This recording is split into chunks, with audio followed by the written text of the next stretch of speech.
नमस्कार, सवाल इंडिया का में आपका स्वागत है। मैं हूं अखिलेश शर्मा। आपको सीधे लिए चलते हैं लोकसभा, जहां पर गृह मंत्री अमित शाह 3 कानूनों को लेकर चर्चा का जवाब दे रहे हैं कि सुरक्षा को बाधित करने वाले कृत्य भी आतंकवादी माने जाएंगे। मान्यवर, मैं नहीं मानता इसमें कहीं पर भी कोई गुंजाइश बची है कि इसका दुरुपयोग हो। और मैं सदन को आश्वस्त करना चाहता हूं, कानून तो लिखी हुई चीज है, इसका अमल करते वक्त अगर कोई इसका दुरुपयोग करता है, जहां तक हमारी सरकार का सवाल है साहब, हम उसको रोकेंगे भी और उसको नसीहत भी करेंगे, सजा भी देंगे। और सबसे ऊपर कोर्ट है। अगर किसके ग्रीवेंसेस है तो ये आतंकवाद को रोकने का प्रोविजन भी कोर्ट के ऊपर तो नहीं है। धारा लगते ही कोर्ट इसकी मीमांसा करेगी, मगर इसके डर से आतंकवाद को ही न रोका जाए, मैं इस बात से सहमत नहीं हो सकता। मान्यवर, मैं सदन से अपील करना चाहता हूं कि इस धारा को जो मोदी सरकार लेकर आई है, आपका समर्थन चाहिए, आशीर्वाद चाहिए और जीरो टॉलरेंस का एक संदेश इस सदन से जाना चाहिए। मान्यवर, संगठित अपराध की भी पहली बार व्याख्या की गई है। कई राज्य और राज्यतर गैंगे संगठित अपराध करती हैं, इसके लिए कोई विशेष कानून नहीं था। इसके अंदर हमने साइबर अपराध को, आर्थिक अपराध को, भूमि हत्याना को, हथियारों की व्यापार को, डकैती को और मानव लोगों की तस्करी करने व्यक्तियों की मानव तस्करी में, ये सभी को इसके अंदर रखा है।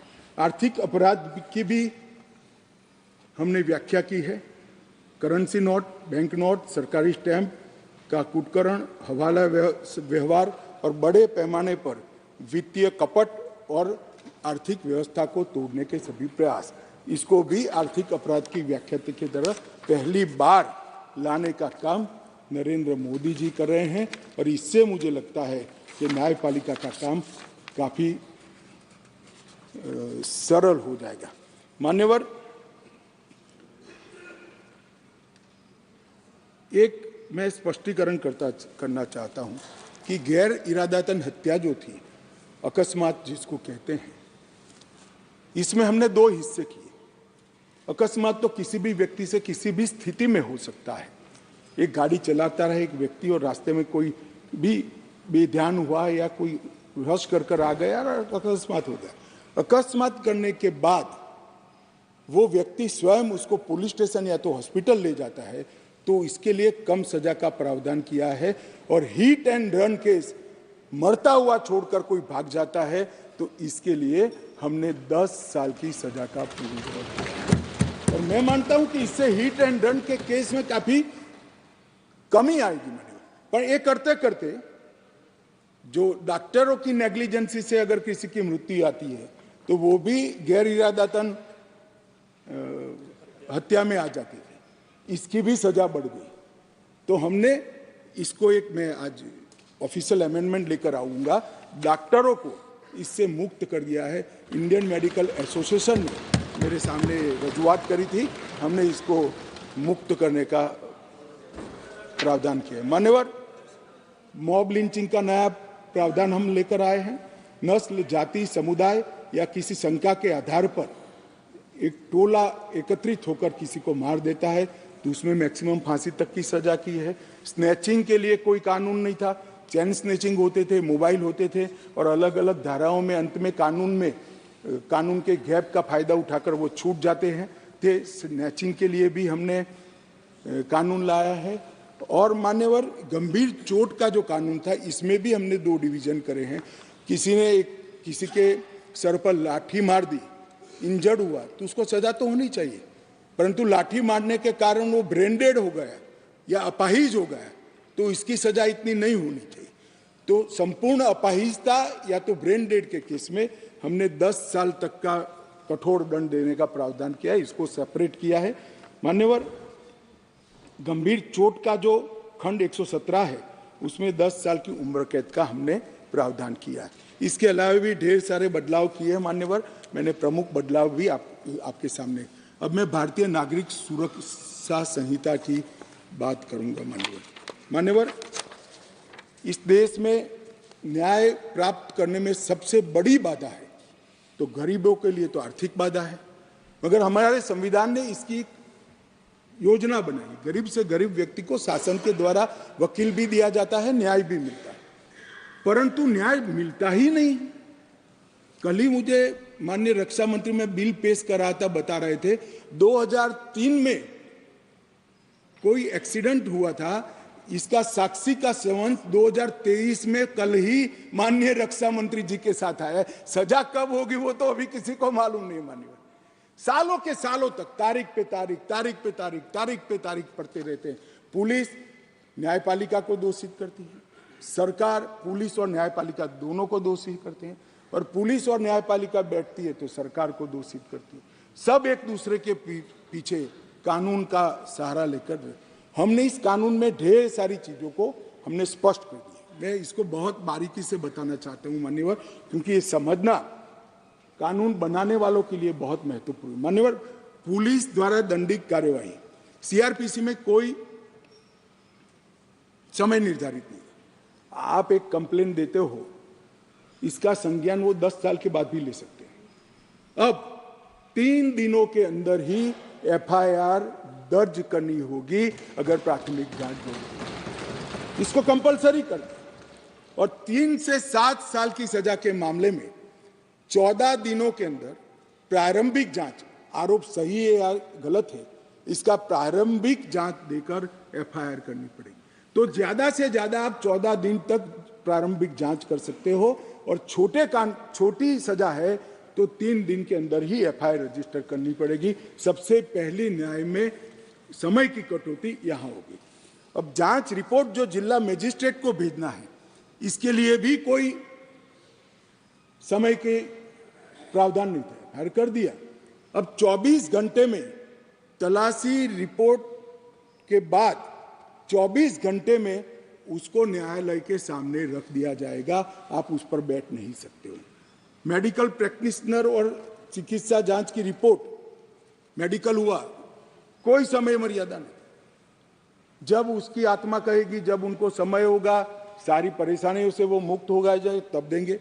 अब हमने बिना किसी देर से बलात्कार पीड़िता की रिपोर्ट को भी 7 दिन के अंदर पुलिस थाने में और न्यायालय में डायरेक्ट भेजने का काम हमने यहां निश्चित किया। मान्यवर, पहले चार्जशीट का समय नहीं, 60 से 90 दिन में चार्जशीट करने का एक कानूनी प्रोविजन था, परंतु री इन्वेस्टिगेशन, मेरी जांच चालू है, ऐसा कर सालों तक चार्जशीट लटकाए जाते थे, केस लटकाए जाते थे, और लोग केस से परेशान होते।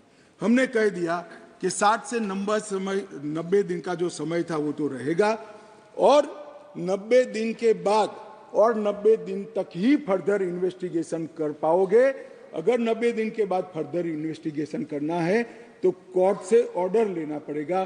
चार्जशीट को आप 180 दिन के बाद पेंडिंग नहीं रख सकते हो। ये हमने प्रोविजन कर ट्रायल जल्दी हो इसके लिए शुरुआत कर दी।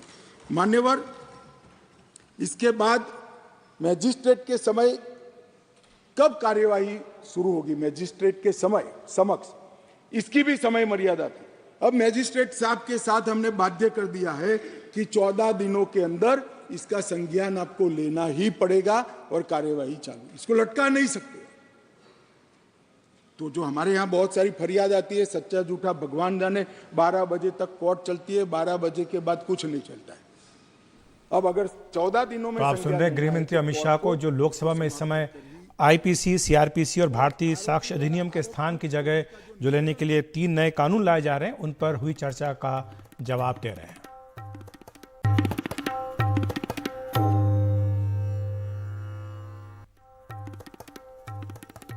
संसद परिसर में उपराष्ट्रपति जगदीप धनखड़ की नकल उतारकर उनका मजाक उड़ाने का मामला तूल पकड़ चुका है। कल निलंबित सांसद मकर द्वार पर सीढ़ियों पर धरने पर बैठे थे और तभी तृणमूल कांग्रेस के सांसद कल्याण बनर्जी ने धनखड़ की नकल उतारनी शुरू कर दी। राहुल गांधी ने अपनी जेब से फोन निकालकर इसका वीडियो भी बना लिया। इसके बाद तूफान उठ खड़ा हुआ है।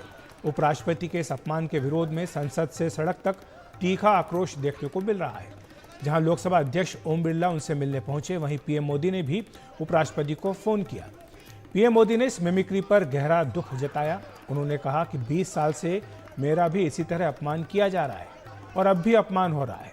उन्होंने कहा कि उपराष्ट्रपति का अपमान दुर्भाग्यपूर्ण है।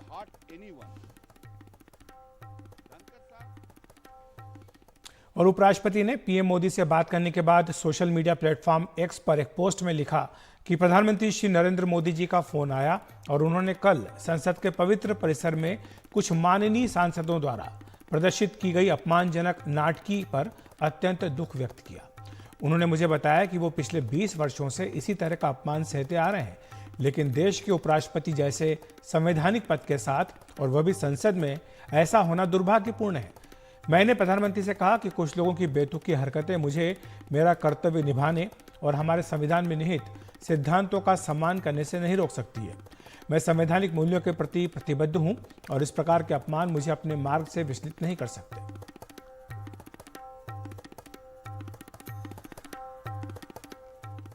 राष्ट्रपति द्रौपदी मुर्मू ने भी इस घटना को लेकर चिंता जताई है। राष्ट्रपति भवन के ट्वीट में लिखा गया है कि जिस तरीके से हमारे उपराष्ट्रपति को संसद के परिसर में अपमानित किया गया, वो देखकर मुझे बहुत निराशा हुई। चुने हुए जनप्रतिनिधि अपनी बात को रखने के लिए स्वतंत्र हैं, लेकिन उनकी अभिव्यक्ति गरिमा और शिष्टाचार के दायरे में होनी चाहिए। ये संसदीय परंपरा रही है जिस पर हमें गर्व है और देश की जनता इसे बनाए रखने की उम्मीद करती है।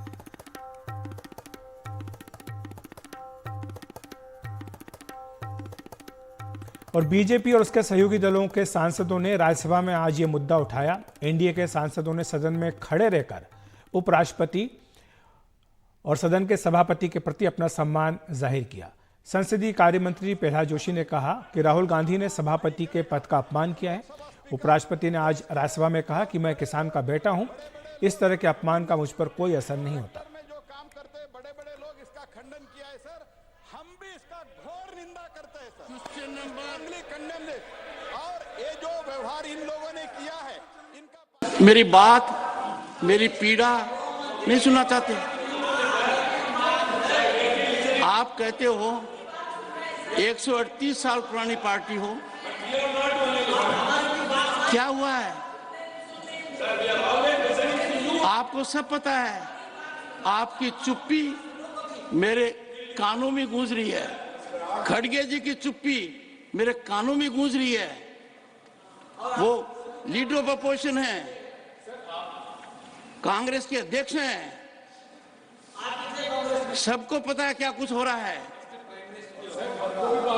आपको अंदाजा होना चाहिए कि यदि अगर कोई व्यक्ति वीडियोग्राफी कर आनंद लेता है, एम्पलीफाई करता है, ये संस्कार है क्या अपने? नहीं, ये संस्कार है क्या? यहां तक इस तरह आ गया क्या? मेंबर ऑफ अदर हाउस, आपके संविधान पद को जो अपमानित किया है, तो उस सदन के सदस्य है श्री राहुल गांधी, पूरा संविधान पद का और आपका अपमान किया है। पहले तो 20 वर्ष तक प्रधानमंत्री जी को अपमानित किया, क्योंकि वो गरीब फैमिली से आते हैं, वो भी इसी के हैं, इसीलिए अपमानित करते ही गए सर। प्रधानमंत्री बनने के बाद भी अपमानित किया सर। बाद में राष्ट्रपति को अपमानित किया सर, राष्ट्रपति को अपमानित किया। ये ट्राइबल वुमन है सर। और अभी आप जो किसान पुत्र है, पहली बार एक जाट समाज के किसान पुत्र इस लेवल पर आ गए सर, उपराष्ट्रपति तक पहुंच गए। तो इस उपराष्ट्रपति पद को, संविधान पद को अपमानित कर रहे सर। उसके लिए हम इस सदन में कार्रवाई जो प्रश्नकाल आप चला रहे हैं, इसमें आपके सम्मान में और इनके प्रोटेस्ट में, आपके सम्मान में और इनके प्रोटेस्ट में हम खड़े होकर ये प्रश्नोत्तर में हैं और हम प्रश्नोत्तर में हम भाग लेते हैं सर। वहीं कांग्रेस अध्यक्ष और राज्यसभा में विपक्ष के नेता मल्लिकार्जुन खड़गे ने कहा कि उनकी जाति पर हमेशा हमला होता है, बोलने नहीं दिया जाता है। उन्होंने कहा कि मोदी जी और शाह जी संसद में हैं, लेकिन सदन में आकर बयान क्यों नहीं देते? कि हर आदमी अगर अपनी अपनी जाति के लिए किसी विषय पे अगर बोलते हैं तो मेरे जाति को इफेक्ट हुआ, तो मेरे जाति को तो हमेशा इफेक्ट होता है। मुझे तो बोलने नहीं दिया जाता है। मैं जो सवाल उठाता हूँ उसको उत्तर नहीं मिलता। वहीं कल्याण बनर्जी को उनकी पार्टी तृणमूल कांग्रेस से भी झटका दिया गया है। आज सुबह ममता बनर्जी अपने सांसदों के साथ पीएम मोदी से मिलने पहुंची थी। इन सांसदों में कल्याण बनर्जी का भी नाम था, लेकिन ऐन वक्त पर उन्हें नहीं ले जाने का फैसला किया गया। ममता बनर्जी ने इस पूरे घटनाक्रम का ठीकरा राहुल गांधी के सिर फोड़ दिया। उन्होंने कहा कि उनकी पार्टी हर किसी का सम्मान करती है और अगर राहुल गांधी इसकी वीडियोग्राफी नहीं करते तो इस खबर के बारे में किसी को पता भी नहीं चलता। हम तो रेस्पेक्ट करते हैं सबको ना, एक डिसरेस्पेक्ट का कोई बात नहीं होता है। इसको जस्ट पॉलिटिकली कैजुअली, आपको तो पता भी नहीं चलता अगर राहुल जी वीडियो में तो छवि नहीं तुलता तो। वहीं राहुल गांधी ने इस मामले पर अपनी प्रतिक्रिया दी है। उन्होंने कहा कि वो वीडियो उनके फोन में है और इसमें किसी का अपमान नहीं हुआ। मेरा अपमान किसने किया, कैसे किया? हाँ। वहाँ पे एमपीज बैठे हुए थे, मैंने उनका वीडियो लिया। मेरा वीडियो मेरे फोन पे है, मीडिया दिखा रहा है, मीडिया कह रहा है, मोदी जी कह रहे हैं, किसी ने कुछ कहा ही नहीं है। अपनी कास्ट भी लिया है, किसी ने कुछ नहीं, वहाँ पे किसानों का अपमान किया। नहीं, सुनिए, देखिए वहाँ पे हमारे 150 एमपीज को बाहर फेंक दिया है, ठीक है। उसके बारे में मीडिया में कोई चर्चा नहीं हो रही है, ठीक है।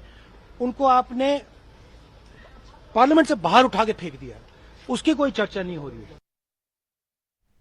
वहीं मिमिक्री कर ये तूफान खड़ा करने वाले टीएमसी सांसद कल्याण बनर्जी ने कहा कि उनका इरादा किसी को ठेस पहुंचाने का नहीं था। उन्होंने कहा कि वे उपराष्ट्रपति का सम्मान करते हैं, लेकिन मिमिक्री एक आर्ट है। उनसे बात की हमारे सहयोगी राजीव रंजन ने। हमारे साथ है टीएमसी के वरिष्ठ नेता और सांसद कल्याण बनर्जी।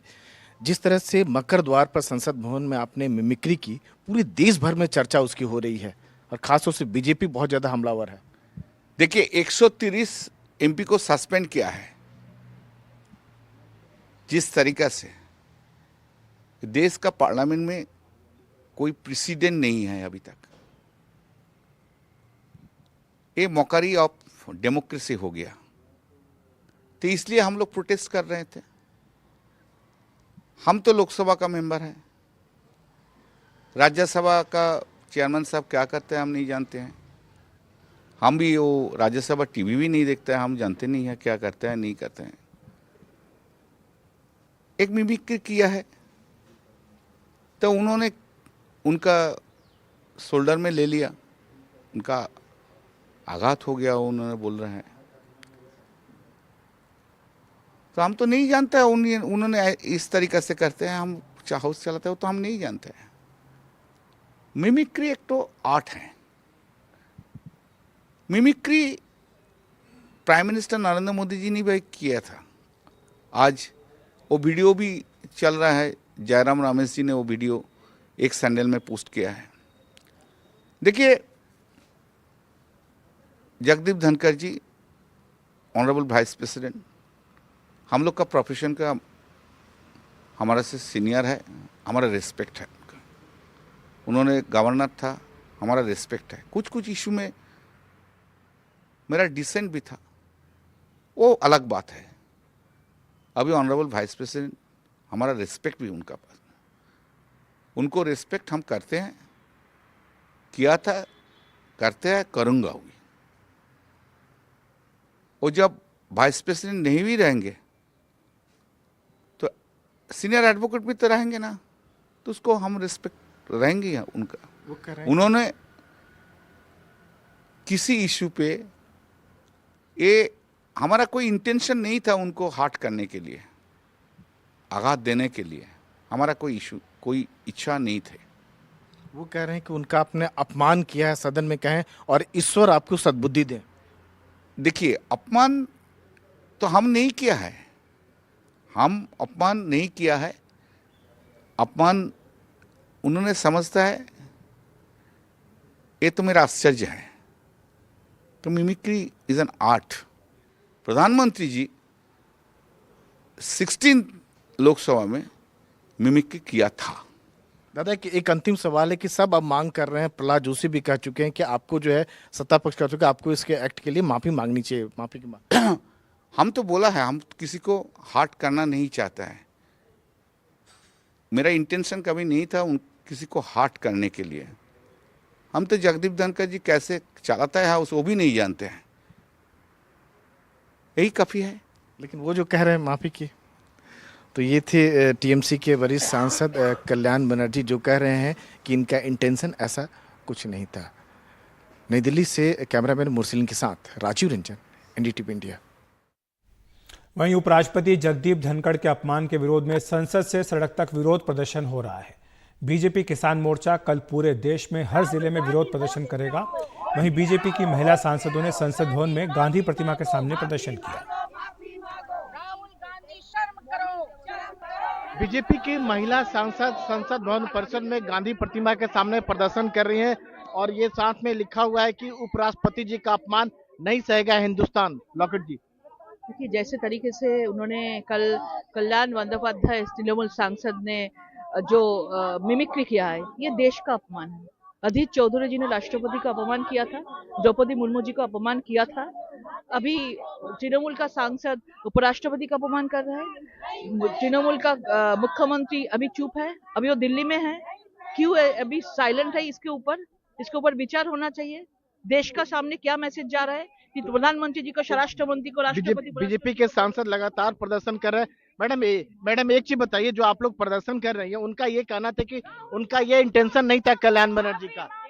इंटेंशन क्या होता है? नाटक करोगे लोग हंसेगा, तो इंटेंशन कहाँ से आ गया? यहाँ तक जानबूझ के कर रहे हो, अपने को फिगर बना रहे हो।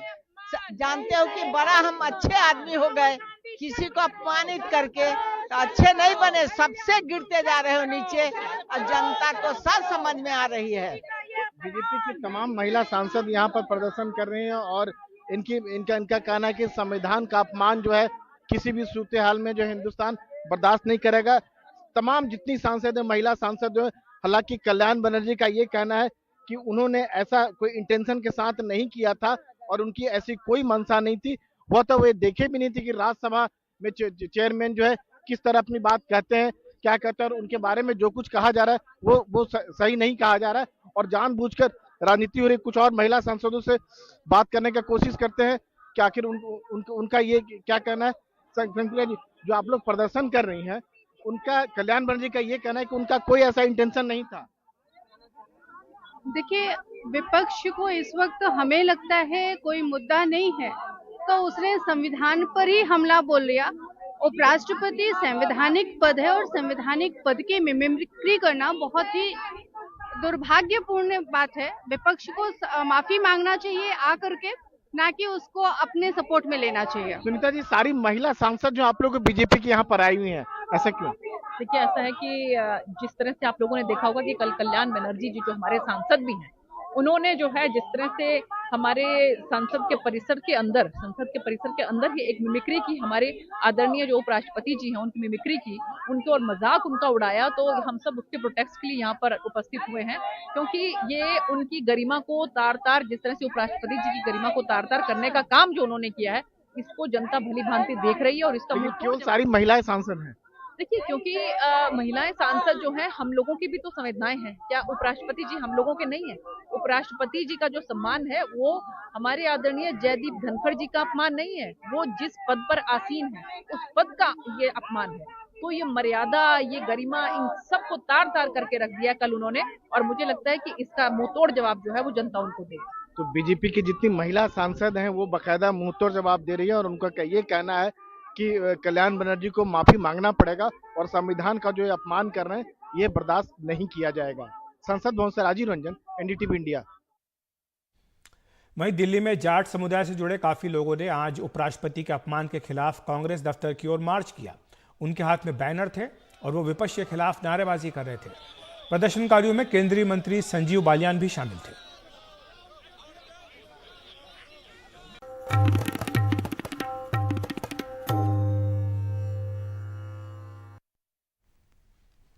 शराब घोटाले को लेकर कल ईडी के सामने पेशी से पहले ही अरविंद केजरीवाल आज विपश्यनिया के लिए निकल गए। 30 दिसंबर तक वो इसी में रहेंगे। पिछली बार भी 2 नवंबर को केजरीवाल ईडी के समन पर पेश नहीं हुए थे, तब उन्होंने समन को गैर कानूनी बताते हुए ईडी से उसे वापस लेने की मांग की थी।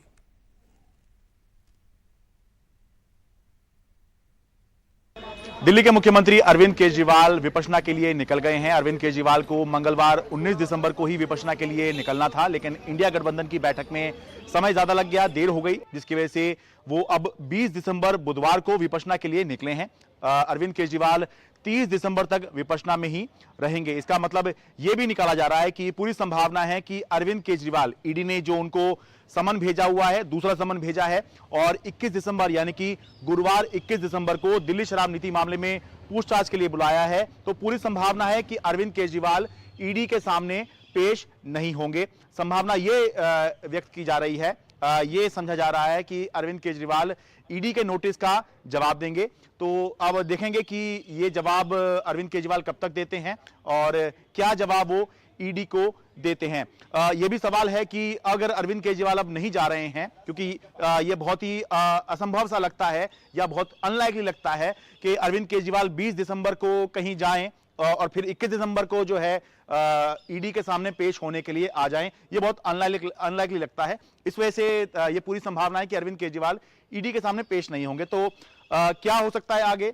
अभी तक ये देखा गया है कि होता यह है, रूल ये कहता है कि ईडी 3 समन जब कंसेक्यूटिव भेजती है और कोई व्यक्ति लगातार 3 समन्स पर पेश नहीं होता, तो फिर ईडी जो है अदालत जा सकती है और उस व्यक्ति के खिलाफ नॉन बेलेबल वारंट जारी करवा सकती है। तो ये अरविंद केजरीवाल का दूसरा समन होगा जिसमें ईडी उनको बुला रही है और अरविंद केजरीवाल नहीं जाएंगे। हमने ये भी देखा है कि झारखंड के मुख्यमंत्री हेमंत सोरेन को ईडी 6 बार नोटिस भेज चुकी है, लेकिन वो अब तक नहीं गए हैं। तो अरविंद केजरीवाल का तो ये अभी दूसरा ही नोटिस है, लेकिन काफी अहम रहेगा ये देखना कि अरविंद केजरीवाल ने जवाब ईडी को क्या दिया है, क्योंकि पिछली बार भी हमें याद है कि अरविंद केजरीवाल ने ईडी के नोटिस को ही गैर कानूनी बता दिया था और यह पूछा था कि आपने किस हैसियत से, मतलब किस कैपेसिटी पे आप मुझे बुला रहे हैं, क्या आप मुझे चीफ मिनिस्टर के तौर पर बुला रहे हैं, क्या आम आदमी पार्टी के राष्ट्रीय संयोजक के तौर पर बुला रहे हैं, या एक इंडिविजुअल के तौर पर पूछताछ के लिए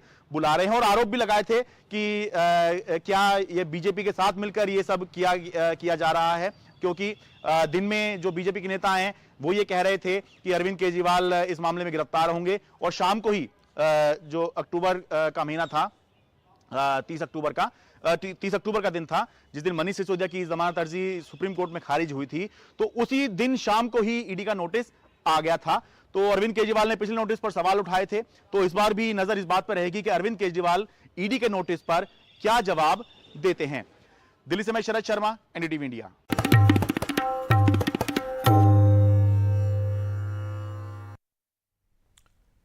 दुनिया की सबसे बड़ी इलेक्ट्रिक कार निर्माता टेस्ला एक बड़ा रिकॉल करने जा रही है। टेस्ला ने ऑटो पायलट सिस्टम में सुधार के लिए अमेरिका में बेची गई करीब सभी गाड़ियों को रिकॉल कर लिया है। सॉफ्टवेयर को अपडेट करने और दोषपूर्ण सिस्टम को ठीक करने के लिए टेस्ला 20 लाख से ज्यादा गाड़ियों को वापस बुला रही है। दुनिया की सबसे बड़ी इलेक्ट्रिक कार निर्माता कंपनी टेस्ला एक बड़ा रिकॉल करने जा रही है। टेस्ला ने ऑटो पायलट सिस्टम में सुधार के लिए अमेरिका में बेची गई करीब सभी गाड़ियों को रिकॉल किया है। सॉफ्टवेयर को अपडेट करने और दोषपूर्ण सिस्टम को ठीक करने के लिए टेस्ला 20 लाख से ज्यादा गाड़ियों को वापस बुला रही है, जिससे यह सुनिश्चित होगा कि ड्राइवर ऑटो पायलट का इस्तेमाल करते वक्त ध्यान दे रहे हैं या नहीं। जो भी सुधार हैं वो यहां पर किए जाएंगे इन गाड़ियों में, इसके लिए इनको रिकॉल जो है वो किया जा रहा है। तो आखिर क्यों इतनी बड़ी संख्या में टेस्ला जो है वो गाड़ियों का रिकॉल कर रहा है, इसके बारे में बात करते हैं। दरअसल यहां पर ऑटो पायलट सिस्टम को लेकर शिकायतें जो है वो मिली थी। स्वचालित सिस्टम के इस्तेमाल के दौरान कई हादसे हुए। National highway traffic safety administration ने वहां पर इसकी जांच की और NHTSA जो है उसकी 2 साल की जांच के बाद ये रिकॉल का फैसला जो है वो लिया गया। एजेंसी के मुताबिक ऑटो पायलट सिस्टम जो टेस्ला का है वो ठीक नहीं है, इसमें सुधार की जरूरत है। ड्राइवर ध्यान दे रहा है या नहीं, ये सुनिश्चित करने का जो तरीका है वो अपर्याप्त यहां पर बताया गया है। सिस्टम का दुरुपयोग इसकी वजह से संभव है, इसकी गुंजाइश यहां पर है और इसी के चलते अब 5 अक्टूबर 2022 2012 से लेकर 7 दिसंबर 2023 तक के बीच की जो गाड़ियां हैं जो बनी हैं इस दौरान उनको रिकॉल किया गया है, जिसमें टेस्ला मॉडल Y, S, 3 और X जो मॉडल हैं टेस्ला के वो शामिल हैं। अब ये जो ऑटो पायलट सिस्टम है ये कैसे काम करता है ये भी आप जान लीजिए। दरअसल टेस्ला का जो ऑटो पायलट है वो ड्राइवर असिस्ट सिस्टम है और ये ऑटो स्टेयर और ट्रैफिक के मुताबिक क्रूज कंट्रोल करने की सुविधा जो है वो देता है। यानी अगर आपकी गाड़ी चल रही है, उसके आगे कोई गाड़ी है तो उसके मुताबिक रफ्तार जो है वो तय कर लेती है गाड़ी, उसको कम बढ़ती कर सकती है। लेन में स्वचालित रूप से गाड़ी जो है वो चला सकता है ये ऑटो पायलट, गति को बढ़ा भी सकता है और ब्रेक भी लगा सकता है जरूरत पड़ने पर। और सेफ्टी के लिए भी कई सारे फीचर्स इसमें दिए गए हैं, जिसमें अवरोध अगर सामने आता है तो खुद ही ये गाड़ी ब्रेक लगा सकती है, टक्कर की संभावना होने पर ये वार्निंग जो है वो दे देती है। लेकिन इसके बाद भी कई सारे हादसे हुए हैं, जिससे कई सारे सवाल भी इस ऑटो पायलट सिस्टम पर खड़े हुए हैं और इसी को लेकर NHTSA जो है वो टेस्ला गाड़ियों के 2016 से अब तक के 35 हादसों की जांच कर रहा है, जिसमें आशंका है कि जब ये हादसे हुए उस दौरान इन गाड़ियों में ऑटोमेटेड सिस्टम का इस्तेमाल जो है वो किया जा रहा था और इस तरह से हादसों में करीब 17 लोगों की जान अब तक जा चुकी है। टेस्ला के ऑटो पायलट सिस्टम की दुनिया भर में काफी चर्चा जो है वो होती रही है। एक वक्त तक तो इसको इंसानों से भी बेहतर ये गाड़ी चलाता है सिस्टम, ये तक कहा जाता था और ये भी लोगों के जहन में आने लगा था कि कहीं ये ड्राइवर्स की नौकरी ना ले ले आने वाले वक्त में। लेकिन अब इस रिकॉल से ये सिस्टम कितना बेहतर होता है ये तय करेगा कि इसका भविष्य में कितना और कैसे इस्तेमाल किया जाता है। तो सवाल इंडिया का में इतना ही। नमस्कार।